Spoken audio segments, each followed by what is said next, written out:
Kalau engkau diam, tidak bicara masalah ini, enggak berdosa.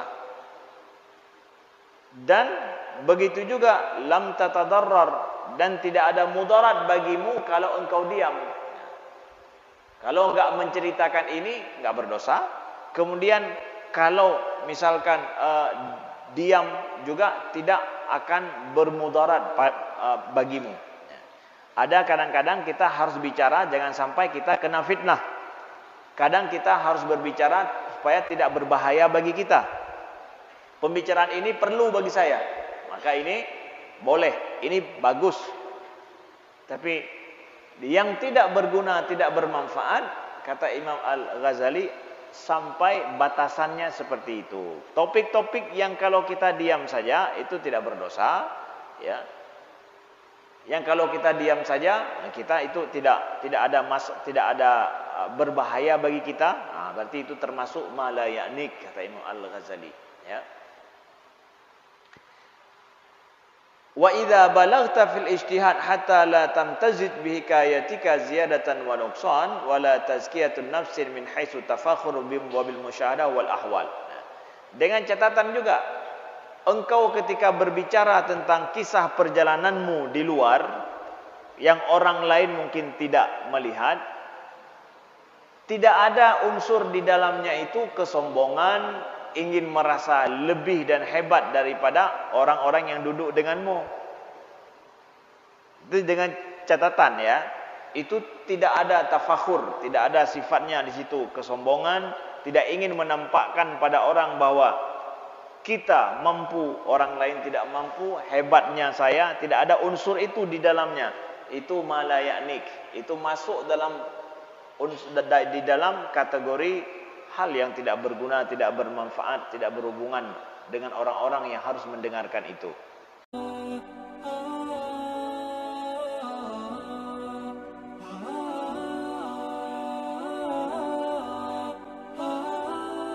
Assalamualaikum warahmatullahi wabarakatuh.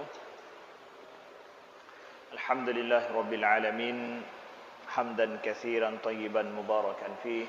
Asyhadu an la ilaha illallah wahdahu la syarika lah wa asyhadu anna Muhammadan abduhu wa rasuluh.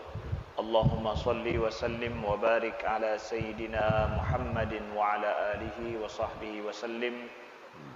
Subhanaka la ilma lana illa ma 'allamtana innaka antal alimul hakim. Allahumma 'allimna ma yanfa'una wanfa'na bima 'allamtana wa zidna 'ilma. Rabbana innana amanna faghfir lana dhunubana wa qina 'adzaban nar. Amma ba'du. Hadirin sidang jamaah salat subuh Masjid Al-Falah Kota Sigli yang Allah muliakan. Alhamdulillah, dengan izin Allah kita memulai hari Selasa ini kita dengan salat subuh berjamaah. Sejenak kita i'tikaf di masjid, ya. Dan kita sejenak meniatkan untuk belajar ilmu dan juga belajar untuk mengamalkan hadis-hadis serta sunnah Nabi sallallahu alaihi wasallam.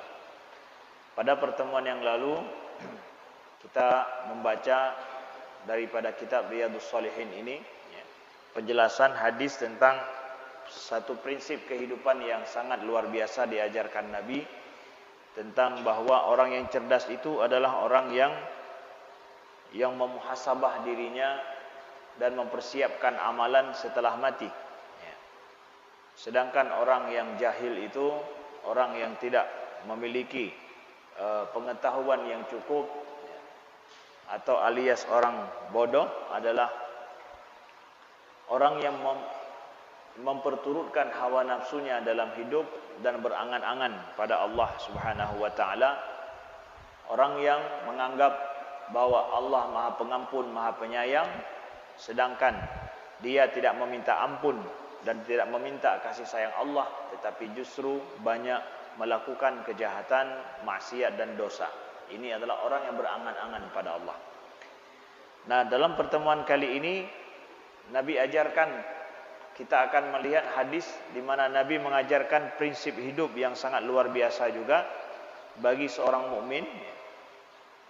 An Abi Hurairah radhiyallahu anhu qala Rasulullah sallallahu alaihi wasallam min husni islamil mar'i tarkuhu ma la ya'ni. Min husni islamil mar'i tarkuhu ma la ya'ni. Hadisun hasan rawahu Tirmizi wa ghairuh. Ini hadis yang sangat singkat sekali. Hadis ini sering mungkin kita dengarkan dan juga banyak dihafal oleh anak-anak kita hari ini. Anak-anak SD, TK dan SD ataupun tempat pengajian itu sudah menghafal hadis ini. Hadis yang menjadi prinsip kehidupan yang sangat luar biasa bagi seorang muslim. Min husni islamil mar'i, kata Nabi.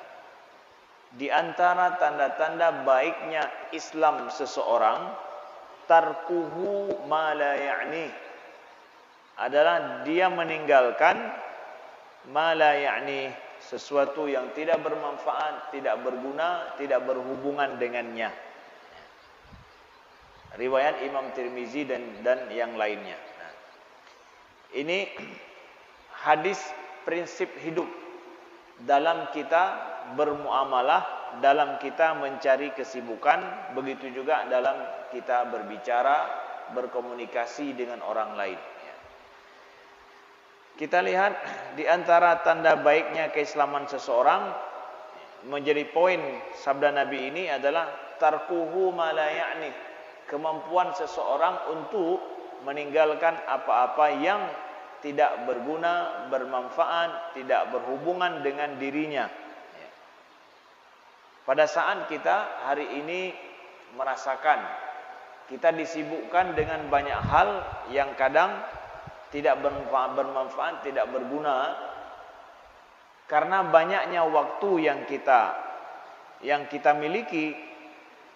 Untuk kita habiskan waktu itu, tidak ada aktivitas khusus yang bermanfaat. Pada saat tidak ada aktivitas khusus yang bermanfaat, lalu akhirnya waktu yang ada itu kita pakailah untuk sesuatu yang tidak berguna, tidak bermanfaat. Karena banyak waktu yang masih bisa diborong, masih banyak waktu yang tersedia. Akhirnya aktivitas kita pun sibuk juga, tapi sibuk dengan yang tidak bermanfaat. Ya. Kita lihat di sini bagaimana Imam Al-Ghazali menjelaskan makna daripada ma la ya'nik, sesuatu yang tidak bermanfaat, tidak berguna, ataupun sesuatu yang tidak ada hubungan dengan kita. La yahummuhu yuqal unitu bihajatin a'ni biha fa ana biha ma'niyun wa anaitu bi fa ana anin fal awwal akthar ihtamamtu biha washtaghaltu. Jadi la ya'ni, yakni bermakna la ya'ni di dalam hadis Nabi ini bermakna adalah yang tidak ada urusan, yang tidak perlu untuk saya perhatikan, sesuatu yang tidak berhubungan dengan kita. Nah, itu semua masuk mala ya'ni. Nah, di sini husni islamil mar'i, jadi kebaikan Islam seseorang itu pada saat dia mampu berbuat ihsan. Kita tahu ada Islam, ada iman, ada Islam, ada ihsan, ya. Kemampuan seseorang, Islam seseorang itu baik pada saat dia telah mampu berbuat sampai kepada taraf ihsan. Ihsan itu salah satunya adalah ini. Min husni, kata Nabi. Di antara kebaikan ihsan, ya. Ihsan, seseorang muslim itu sudah sampai tahap ini. Dalam dia bermuamalah, tahapannya sudah sampai ke sini. Apa? Kemampuan dia meninggalkan yang tidak berguna dan bermanfaat. Itu sudah taraf ihsan. Karena ada hadis Nabi yang Nabi katakan iman, Islam, iman dan ihsan. Nah, jadi orang mukmin yang paling baik pada saat dalam bermuamalah dia dengan Allah, bermuamalah dia dengan manusia, sudah sampai taraf ihsan.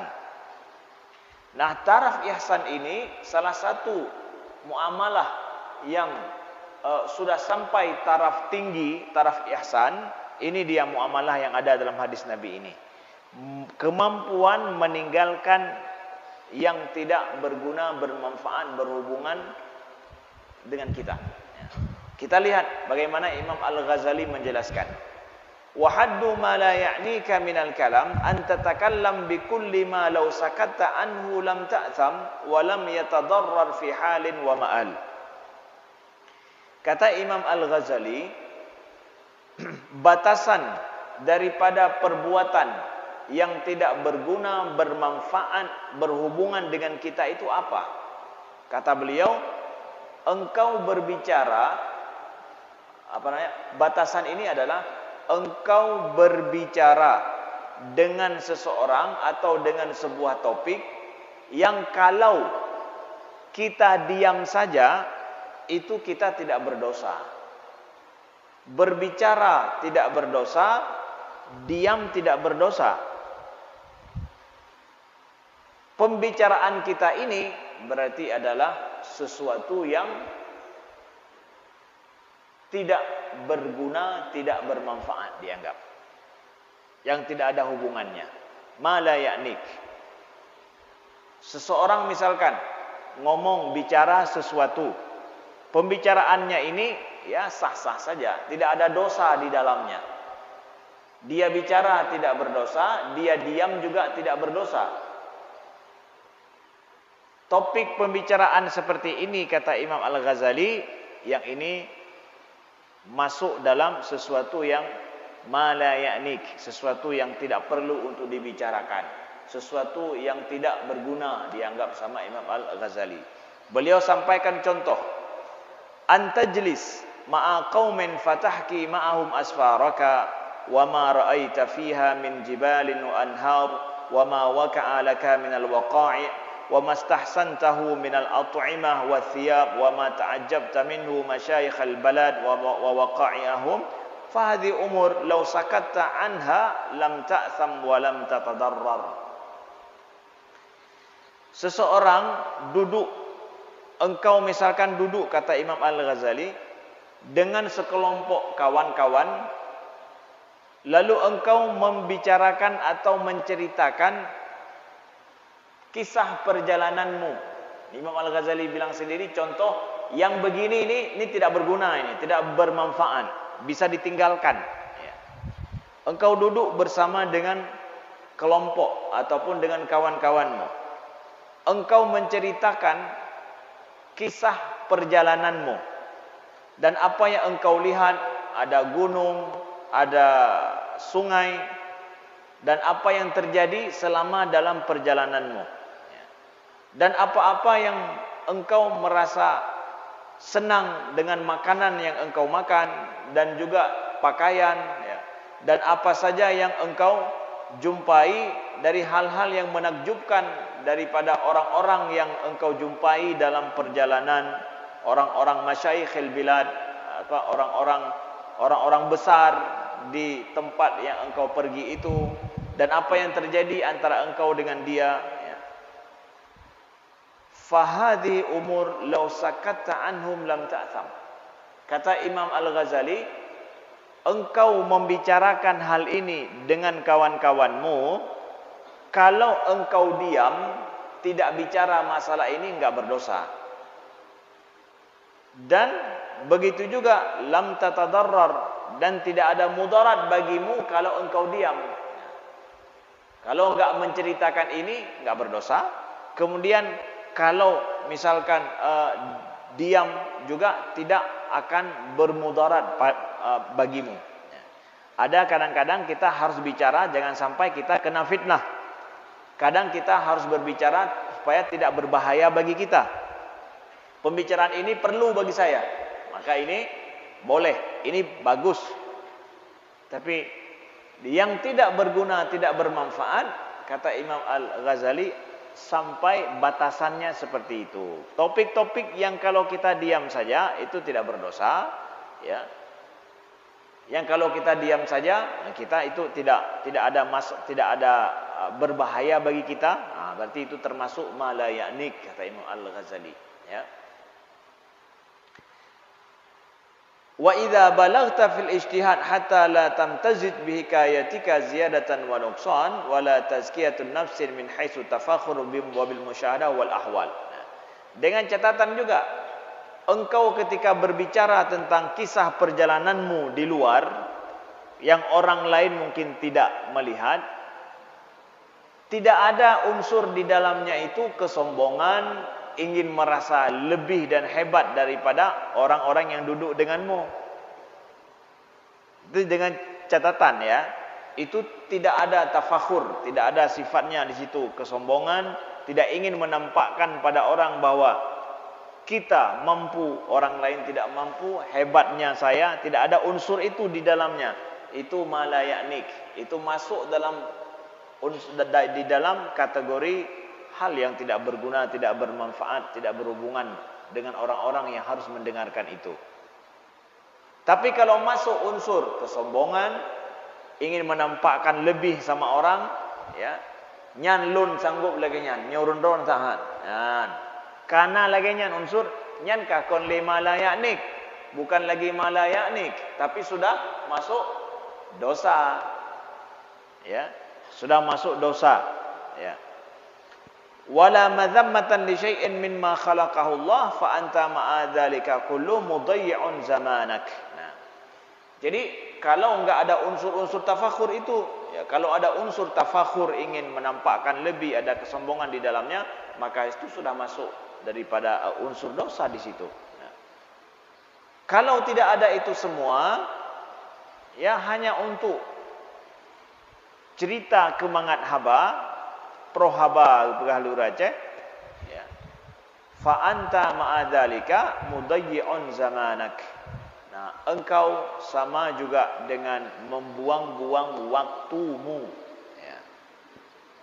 Membuang-buang waktumu, ya. Wa anna taslamu minal afat allati dzakarnaha.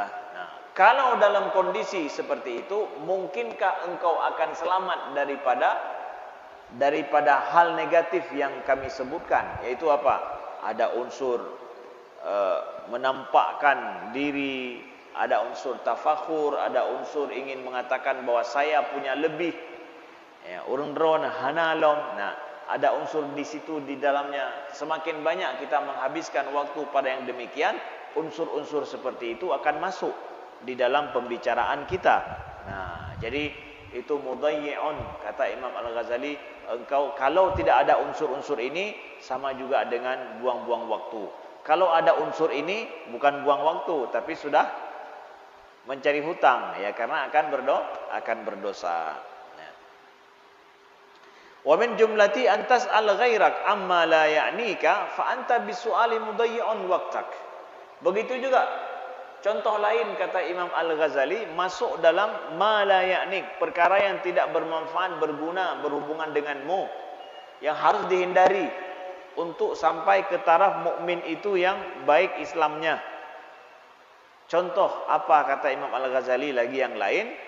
Engkau menanyakan orang lain sesuatu yang enggak ada hubungan denganmu, ya, yang tidak ada urusan dengan kita, tidak ada kepentingan dengan kita. Kita tanya orang lain masalah itu sama dia, ya. Ini termasuk dengan pertanyaanmu, kata Imam Al-Ghazali, engkau telah membuang-buang waktumu, ya. Satu, waqad alja'ta sahibaka bil jawab aidan ila tadhi'. Kedua, engkau juga telah menjerumuskan saudaramu orang lain kepada sesuatu yang tidak berguna, bermanfaat gara-gara pertanyaanmu. Ya, gara-gara ditanya orang datanya engkau jawab. Yang kita tanya enggak ada urusan dengan kita, ketika dia jawab juga enggak ada urusan dengan kita. Jadi pertanyaan kita buang waktu, jawaban dia buang waktu juga. Nah, ini termasuk ma la ya'nik, kata Imam Al-Ghazali, sesuatu yang tidak berguna, tidak bermanfaat, enggak ada urusan, ya. Yang bahasanya kata Nabi itu sebaik-baik mukmin yang begitu dihindari.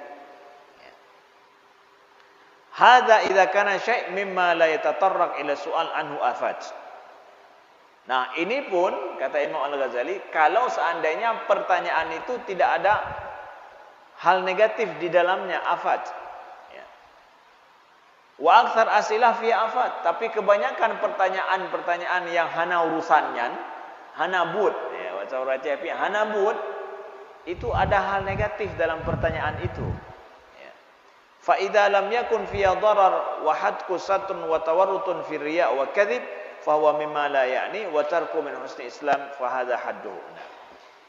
Maksudnya apa yang ada di dalam, ada hal negatif dalam pertanyaan itu, yaitu kalau seandainya kita menanyakan pribadi masalah orang, kalau dijawab kadang dia tidak mau itu diketahui orang. Gara-gara ditanya, seseorang itu akhirnya milih diam tidak menjawab, maka akan lain pikiran orang yang menanyakan. Mau dia jawab tapi dia berbohong, berdosa dia. Ya. Kalau dijawab tidak sesuai dengan harapan orang itu, juga akan lain pikirannya. Jadi pertanyaan-pertanyaan yang seperti itu masuk dalam kategori kalau tidak ada unsur yang negatif, mala ya'nik. Itu perkara yang ditinggalkan. Jangan kita menyibukkan diri dengan yang seperti itu. Tapi kalau ada unsur negatif di dalamnya, menanyakan masalah pribadi orang, ya, paduk gaji bulannya arona. Ha? Kiban? Tatanya gaji kau bulannya paduk. Berapa pemasukan gaji arona kalinya? Jadi ini kalau dijawab, kalau enggak dijawab kita merasa enggak enak. Ya, didiamkan. Kalau dijawab, orang tidak mau tahu masalah gaji dia atau uang dia. Contoh, ini perkara yang bukan layak nik saja ini. Nanya tentang gaji orang, misalkan, ya. Ini bukan saja enggak ada urusan dengan kita, tetapi juga masuk di dalam masalah yang bisa membawa hal negatif. Orang bisa berbohong, orang akan diam, atau merasa sakit hati ditanyakan masalah itu, ya. Menyela ndruk, katanya udah fikir kanyan apa, menyaga pegah hadis, katanya kalain pikiran dengan kanyan. Ya. Wa ilaju dzalika, jadi wa amma sababuhu al-ba'is alai fal hirsu ala ma'rifah ma la hajata fihi. Nah. Apa sebab kata Imam Al-Ghazali orang ini banyak kadang suka masuk dalam urusan yang enggak berkepentingan. Ya. Apa sebab ada orang yang mau masuk dalam urusan yang enggak berkepentingan? Fasabab al-hirsu ala ma'rifati ma la hajata bi ilaihi. Ada nafsu, ada rasa tamak kita untuk mengetahui hal-hal yang kita tidak tahu, dan walaupun itu tidak ada kebutuhan. Manusia ada unsur rasa ingin tahu. Ya. Rasa ingin tahu itu hal yang normal, ya. Hal yang normal ingin tahu apa saja. Ya. Sampai tempurung di jalan pun yang melungkop menan pasti disepak biar tahu apa isi di dalamnya, ya. Hai bro melungkop boluping gelupak, ya, gelupak yang betul, ya. Gelupak yang melengkop bak jalan, ya, tak ruh tak sipak sih untuk dakalan penayu, ya. Rasa ingin tahu, tempurung saja yang begini dia, ya, di jalan mau juga disepak biar tahu apa isinya, ada kodok atau tidak, ya. Ya, ada rasa ingin tahu, ya. Betul, rasa ingin tahu ini kata Imam Al-Ghazali, al-hirsun ini ada yang keberlebih-lebihan rasa ingin tahu, yang sampai akhirnya rasa ingin tahu ini di antara bias-bias ini adalah, ya, menanyakan pada orang lain hal-hal yang enggak ada berkepentingan dengan kita. Jadi rasa ingin tahu itu bagus, tapi dikontrol. Tidak semua hal-hal kita perlu tahu, enggak berkepentingan dengan kita enggak usah. Yang berkepentingan boleh, ya. Kita pergi bak pasai tajak penanji mublau misalnya, Tatanya barang mendum na di pasai. Belau hana. Kiwan. Si hana rencana sama sekali. Abih dan yang mendum. Padupnya kurang padup. Belau hana rencana. Tatanya mbak urung po patai yang kai kiban. Ni jauh mendum. Tanya mentang yang berkepentingan. Nyo rencana kena belau rupiah. Okey. Tanya macam-macam rupiah na tanya padu harga. Oh, betul ya. Karena memang ada urusan saya mau beli peci, ya. Kain sarung juga begitu, ya. Tanya kain sarung memang mau saya beli. Nah, kecuali ada tiba-tiba hal yang menarik. Ini menarik ini. 1 2 3 hal yang menarik bagi saya. Ya. Saya akan tanya ini, ada rencana beli muncul tiba-tiba. Ada rencana, silahkan. Berarti berkepentingan dengan saya karena rasa menarik, rasa ingin membeli rasanya. Nah, tapi masuk ke dalam pasar, ya, lagi Tengku Irfan di toko hijrah ya. Ya katanya ngurang, abih katanya yang mendung, ya. Harga-harga petron padup jeut. Belum hana, ya.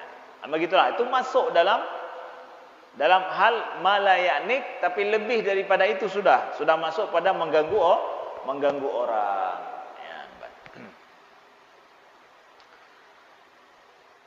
Baik, kemudian wa ilaju dzalika wal mubasatah bil kalam ala sabil tawaddud. Nah, sebab lagi yang lain kata Imam Al-Ghazali, sebab orang kadang menanyakan lebih masuk dalam topik yang enggak bermanfaat, berkepentingan dengannya apa? Di samping rasa ingin tahu, yang kedua kata beliau, ini bagus. Sebab beliau sampaikan adalah al mubasatah bil kalami ala sabil tawaddud, yaitu orang menyapa dengan dengan pertanyaan untuk ada tawaddud. Tawaddud itu saling kedekatan yang baik, ya. Ada unsur kedekatan yang baik. Nah, unsur ini ada sama masyarakat kita. Unsur yang kita tanya seseorang, kita bicara dengan seseorang ala sabili tawaddud, yaitu untuk merasa ada kedekatan yang baik, kemesraan antara kita. Ya, temannya dikrek dua krek haba menangan, dijauh hang jauh home ke, ya. Tapi pertanyaan ini adalah untuk tawaddud ini, untuk rasa kedekatan, menjalin hubungan dekat yang baik. Jadi kita akan tanyakan pertanyaan, memulai pembicaraan dengan sesuatu yang kadang tidak berkepentingan itu. Nah, sebabnya itu kata Imam Al-Ghazali, ya.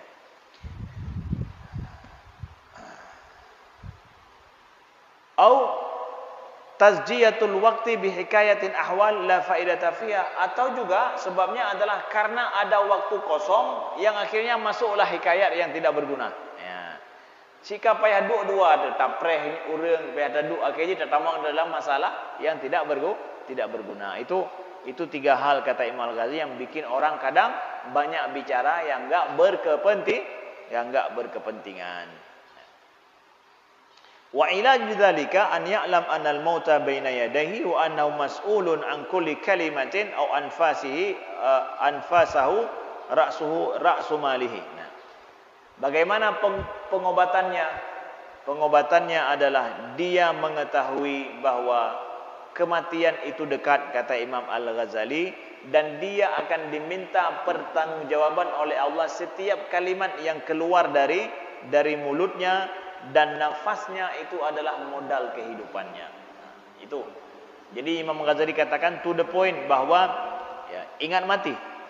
Ingat bahwa setiap kalimat yang keluar dari lisan kita ini yang sudah terucap itu diminta pertanggungjawaban di depan Allah Subhanahu wa taala. Ibaratkan kalau kita ketik di Facebook, di media sosial, satu ketikan, satu huruf, satu kalimat itu sudah terrekam. Itu bisa di-search sama orang, bisa dicari sama orang kapan saja.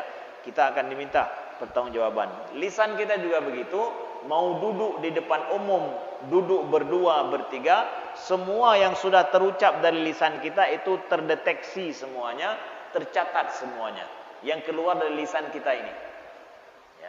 Sehingga nanti ketahuan dalam 24 jam ini bicara masalah berguna atau tidak berguna, bicara masalah dosa atau tidak berdosa, bicara sesuatu yang memberi kebaikan bagi sendiri dan orang lain, atau bicara masalah yang bisa memudaratkan orang lain dan diri sendiri, dikategorikan semua yang keluar dari lisan kita itu masuk semua dalam file kita, ya, tercatat di sisi Allah.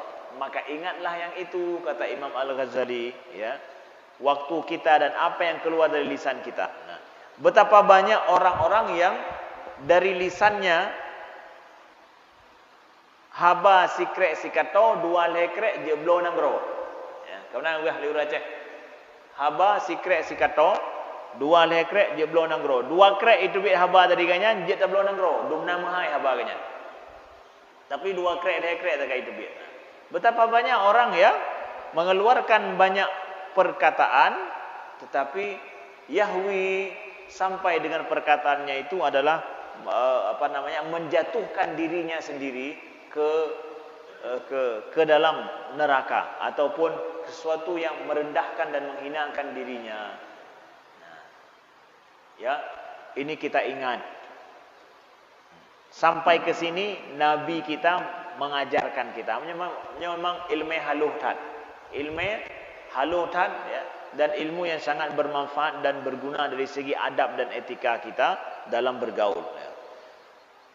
Hada ilaju min haisul ilm, fa amma min haisul amal. Adapun dari sisi praktek. Nah, ini juga ya, dari sisi prakteknya itu tadi dari sisi teori kata Imam Al-Ghazali. Adapun dari sisi prakteknya adalah fal uzlah. An yadha hajaratan fi fayhi an yulzima nafsahu sukuta an ba'di ma ya'nihi. Adapun prakteknya adalah orang-orang yang terlalu banyak masuk dalam perkara-perkara yang tidak berkepentingan. Prakteknya dia bagaimana? Uzlah, kata Imam Ghazali, adalah mengasingkan diri. Kalau terlalu le dah pegah apa? Le katanya tamratuh, ya. Ya uzlah. Pisahkan diri kita, asingkan diri kita dari kelompok. Baru kemudian kita mereparasi dan memperbaiki diri kita supaya lisan kita ini tidak mudah untuk ngomong hal-hal yang tidak berguna dan bermanfaat. Maka kata Imam Al-Ghazali, taruh batu di mulut, ya, kemudian biasakan untuk diam. Nah, ini dia treatmentnya, artinya apa? Prakteknya. Tadi dari sisi teori, ingat mati, ingat lisan ini akan ditanyakan semua yang keluar, semua akan dihisap oleh Allah yang keluar, masuk dalam file apa yang kita ucapkan. Kemudian setelah itu, kalau kita merasa sangkanya kena gero, yang kebegah dia ustaznya mandum kelon hana ada kugam tiro bisa, ya. Boleh kita merasakan itu. Maka kalau kita merasakan demikian, prakteknya kita ubah apa? Ya, biasakan mengasingkan diri. Saat ini artinya apa? Enggak masuk dalam kelompok duduk untuk ngomong-ngomong, ngobrol-ngobrol, ya, biar lisan kita lebih terjaga, begitu, dan biasakan untuk diam. Kalaupun masuk dalam kelompok, biasakan untuk diam, ya, diam saja. Demi apa? Demi kita membiasakan diri mengontrol yang bermanfaat saja kita bicarakan, ya. Begitu kata Imam Al-Ghazali, dan begitu penjelasan beliau tentang hadis ini, ya. Bahkan dalam hadis yang lain satu lagi, ya, di akhir, la yas'alur rajulu fima daraba imra'atahu. Ini bagian daripada penjelasan hadis ini. Apa? Seseorang yang dalam tanda kutip memukul istrinya, itu tidak ditanyakan kenapa dia memukul istrinya. Jadi depan nanti orang ganyan ka riuh dengan perumoh ke? Riuh dah pegah. Dengan perumoh ke? Atau seseorang riuh dengan suaminya. Kalau duduk, jangan tanyakan kenapa engkau riuh dengan istrimu, kenapa engkau riuh dengan suamimu. Jangan tanya itu. Kata Nabi, jangan ditanya itu. Kenapa? Itu urusan yang antara dia dengan istri dan suaminya, yang dia kadang tidak mau orang lain tahu. Kalau dijelaskan sesuatu yang jadi aib bagi dia atau aib bagi istrinya, kalau dijelaskan sesuatu yang kita juga tidak ada urusan di situ. Kecuali dia pergi datang kepada kita, lon kakaru ngampromo, lon kakaru dengan suami. Saya butuh bantuan Anda karena Anda dekat dengan suami saya, dekat dengan istri saya, tolong. Ada apa masalah? Baru. Yang karena kepentingan joinan. Kita harus masuk. Tapi hai dengar kakaru lah kau, pakon.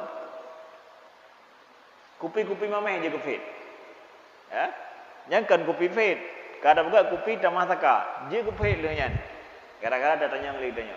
Nabi katakan bahwa tidak boleh tanya-tanya seorang yang bahkan dalam tanda kutip telah memukul istrinya, jangan tanya pada dia kenapa. Sebabnya kenapa? Itu enggak ada kepentingan dengan kita.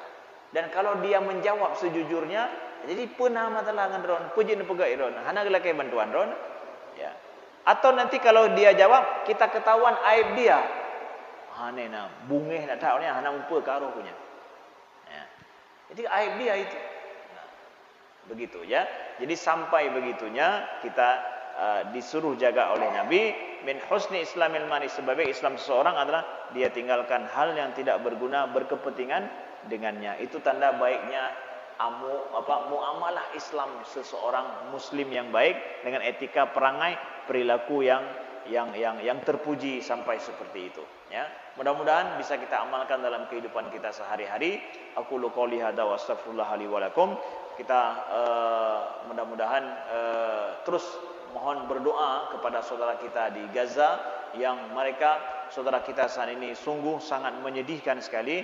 Peperangan bukan semakin berkurang tapi lebih berlipat daripada kondisi yang terjadi sebelumnya atas agresi militer Israel yang laknatullah alaihim, yang tidak berperi kemanusiaan betul-betul dan tidak punya etika, tidak punya akhlak dan tidak ada hukum.